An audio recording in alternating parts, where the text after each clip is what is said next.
ഞാൻ ഞങ്ങളുടെ സ്വപ്നങ്ങളിൽ ഇല്ലാത്തൊരു കാര്യമായിരുന്നു കാറ്. ഞങ്ങളുടെ രണ്ടുപേരുടെയും അല്ല, എന്റെയും സ്വപ്നത്തിലില്ലായിരുന്നു പണ്ട് കാലത്തെ. അപ്പോൾ ആദ്യമായിട്ട് ടൂ വീലർ എടുത്തു. എന്നും ടൂ വീലറിൽ തന്നെ, എവിടെ പോയാലും ടൂ വീലർ. ഇനി കണ്ണൂര് പരിപാടി ഉണ്ടെന്ന് പറഞ്ഞാൽ ഞാൻ തിരുവനന്തപുരത്ത് നിന്ന് ഇറങ്ങും ടൂ വീലർ കൊണ്ട്. അങ്ങനത്തെ ഒരാളായിരുന്നു. എല്ലായിടത്തും ടൂ വീലറിലേ പോകത്തുള്ളൂ. കാരണം എന്താ വെച്ചാൽ ബസ്സിലൊക്കെ പോകുമ്പോഴത്തേക്ക് നമ്മുടെ ഭയങ്കരമായിട്ട് ബോഡി ഷേമിങ്, പണ്ട് ട്രാൻസ് കമ്മ്യൂണിറ്റിയിൽ അറിയാലോ അങ്ങനെയുള്ള ഒരു പ്രശ്നങ്ങൾ. എന്നെ ബസ്സിൽ നിന്നൊക്കെ ഇറക്കി വിട്ടിട്ടുണ്ട്. സീറ്റിൽ ഇരുന്നെന്ന് പറഞ്ഞു, സ്ത്രീകളെ സീറ്റിൽ ഇരുന്നെന്ന് പറഞ്ഞു, സ്ത്രീകൾ എന്നെ പ്രശ്നം ഉണ്ടാക്കിയിട്ട് നീ പിറകെ പോടാന്നൊക്കെ പറഞ്ഞിട്ട് അങ്ങനെ പ്രശ്നങ്ങൾ ഉണ്ടാക്കിയിട്ടുണ്ട്. അപ്പൊ അതൊക്കെ എനിക്ക് ഭയങ്കര വിഷമായിരുന്ന സമയത്താണ് ഞാൻ ടൂ വീലർ ആദ്യമായിട്ട് എടുക്കുന്നത്. എനിക്ക് എൻ്റെ ഒരു വലിയ ആശ്വാസമായിരുന്നു ടൂ വീലർ. എന്ന് വെച്ചാൽ ആരുടെ മുഖം കാണേണ്ട ആവശ്യമില്ല. ബസ് സ്റ്റോപ്പിൽ നിൽക്കണ്ട, പോകുന്ന ആൾക്കാരുടെ മുഖം കാണണ്ട, ബസ്സിൽ കയറിയിട്ട് ആരുടെ അവിടെ വഴക്കുണ്ടാക്കണ്ട. അല്ലെങ്കിൽ എന്നും വഴക്ക എവിടെ പോയാലും. ഈ പണ്ട് ഞാൻ മിമിക്രിയിൽ കളിക്കുന്ന സമയത്ത് പ്രോഗ്രാമിന്റെ വണ്ടി നമ്മൾ നിൽക്കുന്നിടത്ത് നിർത്തില്ല. അവർക്ക് എന്തോ നാണക്കേടാണ് എന്നെയൊക്കെ വണ്ടി കയറ്റാൻ. അപ്പൊ മിമിക്രിയുടെ വണ്ടി കുറേ അങ്ങോട്ടും, അപ്പൊ ഞാൻ പിറകെ ഓടണം. അപ്പോൾ പിറ്റേ ദിവസം ഞാൻ വിചാരിക്കാം ഇവര് അവിടെയല്ലേ നിർത്തുന്നത്, അവിടെ ചെന്ന് നിൽക്കാന്ന് പറഞ്ഞാൽ അവർ വേറെ എവിടെയില്ലെന്ന്. അവരിങ്ങനെ കളിപ്പിക്കും. ആൾക്കാരുടെ ഇടയിൽ നിന്ന് നമ്മളെ വണ്ടിയിലേക്ക് കയറ്റാൻ ഭയങ്കര മടി. എന്നിട്ട് പ്രോഗ്രാം സ്ഥലത്ത് എന്നിട്ട് പറയും വണ്ടിക്കകത്തുനിന്ന് ഇറങ്ങരുത്, സ്റ്റേജൊക്കെ കെട്ടിയിട്ട് പയ്യെ പിറകെ കൂടെ പോകും. ഇങ്ങനെയൊക്കെ പറഞ്ഞ് കളിയാക്കാറുണ്ടായിരുന്നു. അവർക്ക് എന്തോ ട്രാൻസ് കമ്മ്യൂണിറ്റിയോട് ഒരു അവജ്ഞത പണ്ടേ ഉണ്ടായിരുന്നു, ഇപ്പോഴല്ല കേട്ടോ, തുടക്ക സമയത്ത്. അപ്പോൾ എനിക്ക് കാറിനോടൊന്നും ക്രഷില്ല. അപ്പൊ വാഹനം ടൂ വീലർ ആയിരുന്നു. അത് കഴിഞ്ഞ് ഞാൻ കല്യാണം കഴിച്ച് കഴിഞ്ഞപ്പോഴത്തേക്ക് ഇക്കക്ക് ഇതൊന്നും ഓട്ടിക്കാൻ അറിയത്തില്ലായിരുന്നു. സൈക്കിള് പോലും ഓട്ടിക്കില്ലായിരുന്നു. എനിക്ക് എന്തോ വിഷമ. അപ്പൊ ആൾക്ക് വേറൊരു ട്രാജഡി, എന്റെ പിറകിൽ ഇരുന്ന് എപ്പോഴും പോകുന്നു. അപ്പൊ ഇക്ക പറയും ആൾക്കാരുള്ളടുത്ത് കൊണ്ട് നിർത്തരുത്. ഞാൻ കറക്റ്റ് അവിടെ അങ്ങ് നിർത്തും. അപ്പൊ ഇക്ക ബാക്കിൽ ഇറങ്ങും. അപ്പൊ ഇക്കക്ക് ഭയങ്കര ചമ്മലായിരുന്നു. അതിനുശേഷം ഞങ്ങൾ എറണാകുളത്ത് വന്നതിന് ശേഷമാണ് ഇക്ക സൈക്കിള് ചവിട്ടി പഠിച്ചത്. അത് കഴിഞ്ഞ് ടൂ വീലർ, പിന്നെ ഞാനും കൂടെ ഹെൽപ്പ് ചെയ്തു. ടൂ വീലർ പഠിച്ചു. ടൂ വീലർ പഠിച്ചു കഴിഞ്ഞിട്ട് വണ്ടി പഠിക്കാൻ പോകുന്നെന്ന് പറഞ്ഞു.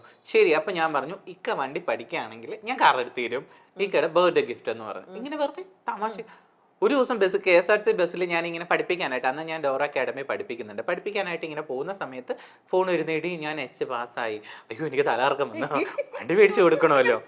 അങ്ങനെ ആദ്യം ഞാൻ എന്ത് ചെയ്തു, ആദ്യം ടൂ വീലർ പഠിച്ചു കഴിഞ്ഞപ്പോഴത്തേക്ക് ഒരു ബർത്ത്ഡേക്ക് ടൂ വീലർ ഗിഫ്റ്റ് ചെയ്തു. സർപ്രൈസ് ആയിരുന്നു. ഇത് കാറും അതുപോലെ തന്നെ ഞങ്ങളൊരു സെക്കൻഡ് ഹാൻഡ് കാറാണ് ഫസ്റ്റ് എടുത്തത്. അത് ഇപ്പോഴും അതാണ് കയ്യിലുള്ളത്, ബലാന. അപ്പൊ അതെടുത്തു. അപ്പൊ ഇപ്പോ കാറില്ലാതെ ഒരിടത്തും പോകാൻ വയ്യ. എവിടെ പോയാലും കാറ്. ഞാൻ ഇങ്ങനെ, നീ ആ ടൂ വീലറിന്ന് മൈൻഡ് ചെയ്യണമെന്ന്, ഓ കാറില് പോവാ, മഴയല്ലേ, ഞാൻ ഇങ്ങനെയൊക്കെ അങ്ങ് പറയും.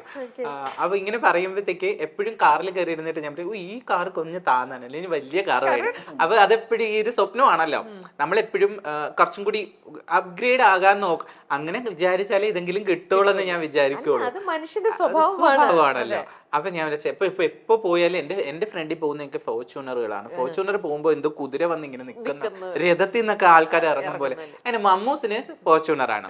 മമ്മൂസിന്റെ ഫോർച്യൂണറിൽ എപ്പോഴും ഞാൻ യാത്ര ചെയ്യാറുണ്ട്, കൂടെ പോകാറൊക്കെ ഉണ്ട്. അപ്പൊ അതിൽ നിന്ന് ഇറങ്ങണമെങ്കിൽ ചാടിയാണ് ഞാൻ ഇറങ്ങുന്നത്. ഇച്ചിരി പൊക്കമുള്ള വണ്ടിയല്ലേ. അപ്പൊ എനിക്ക് ഈ പൊക്കമുള്ള വണ്ടി ഭയങ്കര ഇഷ്ടമാണ്. അപ്പൊ എനിക്കൊരു രഥത്തിൽ ഇരിക്കുന്ന ഫീലാണ്. എനിക്കൊരു കുതിര. മൈൽ സ്റ്റോൺ ഇവന്റ്സിന്റെ ഗിഫ്റ്റ് കൂടെ അങ്ങ് കിട്ടിക്കഴിഞ്ഞാൽ ഉടനെ തന്നെ നിങ്ങൾക്ക് ഫോർച്യൂണർ വാങ്ങാൻ പറ്റും. അവര് ഫോർച്യൂണറാണ് തരുന്നത്?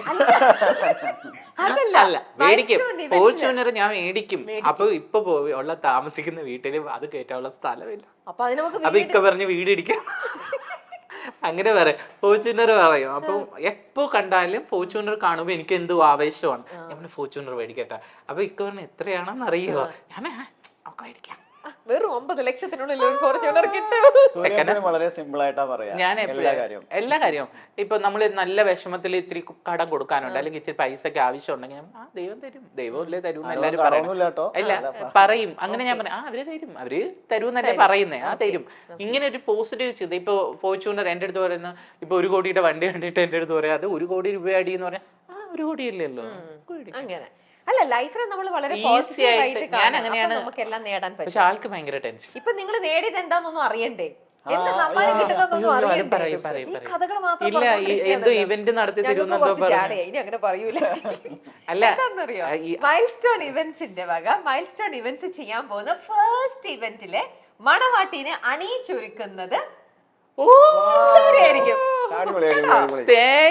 അവിടെ നിന്ന് അങ്ങോട്ട് back to back milestone events, ഒരുപാട് ബാക്ക് ടു ബാക്ക് ഇവന്റ്സ് ചെയ്യുന്നു. എല്ലാ ഇവന്റിലും എല്ലാരും പറയുന്നു സൂര്യ തന്നെ ഞങ്ങളുടെ മണവാട്ടിനെ ഒരുക്കണം. അങ്ങനെ സൂര്യ പൈസ ഇങ്ങനെ ഒരുപാട് ഉണ്ടാക്കണോ, എന്നിട്ട് പോയി ഫോർച്യൂണർ വാങ്ങുന്നു.